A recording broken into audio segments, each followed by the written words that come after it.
Sometime in the next few weeks, hundreds of millions of people are going to sit down and watch the 2026 World Cup.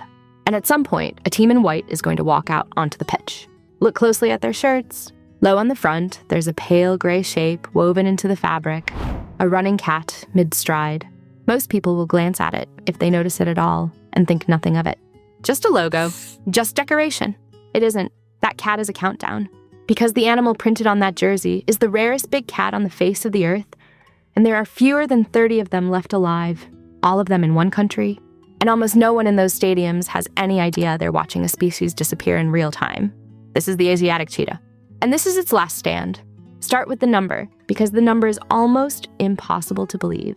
Lions number in the tens of thousands, tigers, several thousand. Even the African cheetah, itself considered vulnerable, still runs across the savanna in the thousands. The Asiatic cheetah? The most recent counts put it at somewhere around 24 confirmed in the wild. You could fit every survivor of an entire subspecies into a single school bus with seats to spare. And every last one of them lives inside the borders of one nation, Iran. That wasn't always true. Rewind a century, and this cat ran across half a continent. It hunted on the plains of India. It crossed the deserts of Arabia. It ranged through Central Asia, all the way to the edge of Russia. For thousands of years, it was the fastest thing on 2 continents. And then one country at a time, it vanished. Gone from India, gone from Arabia, gone from every place it had ever lived, except a few patches of remote Iranian desert. This isn't just a smaller version of the African cheetah either. The two split apart tens of thousands of years ago and drifted into separate creatures. The Asiatic cheetah is built for the cold desert nights, a little smaller, with thicker fur and a tougher, leaner frame. It is its own distinct branch of the family tree. And right now, that entire branch hangs by a thread of about 30 individuals. And remember what this animal is. The cheetah is the fastest land creature alive. It can go from a standstill to highway speed in just a few strides, quicker off the line than most sports cars. For millions of years, speed was the answer to every problem it had. Nothing it chased could escape, and nothing could catch it. The cheetah was quite literally built to win the race, which makes what happened to it all the more bitter. So what happened? How does the fastest land animal on the planet end up cornered into near extinction? It got outrun by roads. The cheetah survives by being faster than everything around it. But it can't outrun a car. The desert where the last cheetahs live is sliced apart by highways. And to move between hunting grounds, the cats have to cross them. So they get hit. In some years, vehicle collisions have accounted for nearly half of all recorded cheetah deaths. When your entire global population fits on a bus, losing even 1 or 2 a year to traffic is a wound the species can't heal from. And the roads are only part of it. The animals these cheetahs hunt, gazelles, wild sheep, have been thinned out by poaching and crowded out by livestock.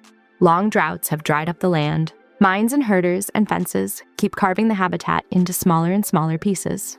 Here's the cruelest statistic of all. Over the past 2 decades, more than 150 cubs are believed to have been born. And yet the population didn't grow. It shrank. They were dying faster than they could be born, and even the ones that survive carry a hidden problem. With so few animals left, the gene pool has shrunk to almost nothing.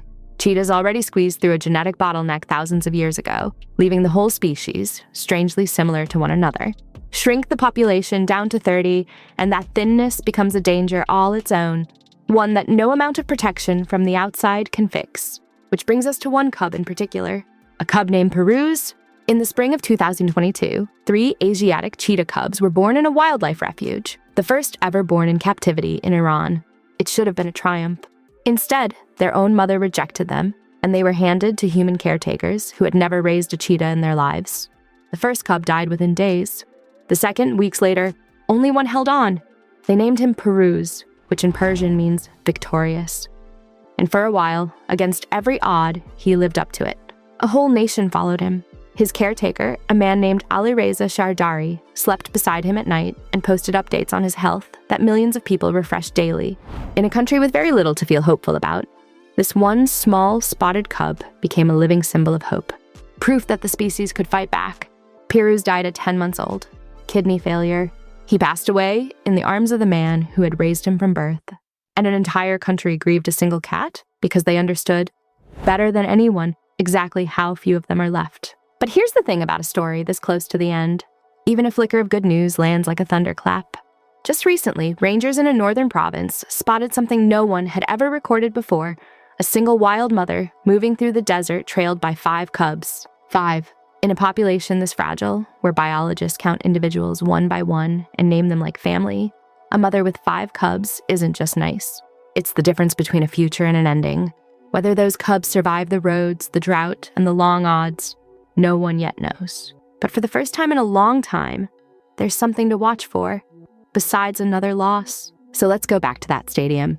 That cat on the white jersey, it was put there on purpose. Iran's football team didn't choose the cheetah by accident. They stitched it onto their shirts, specifically to make the world look, to take the rarest big cat on Earth and carry it onto the single biggest stage humanity has, a World Cup watched by billions, and quietly say, this animal is still here. For now, it's one of the strangest conservation pleas ever made. Not a documentary, not a poster, a football shirt worn in front of more eyes than any nature film will ever reach. So the next time you're watching the 2026 World Cup and a team in white walks out and you catch that pale running cat low on the front of the shirt, you'll be one of the very few people in the world who knows what you're actually looking at. Not a logo, not decoration, a portrait of the last 30 members of a species, racing something it has never once managed to outrun. Time.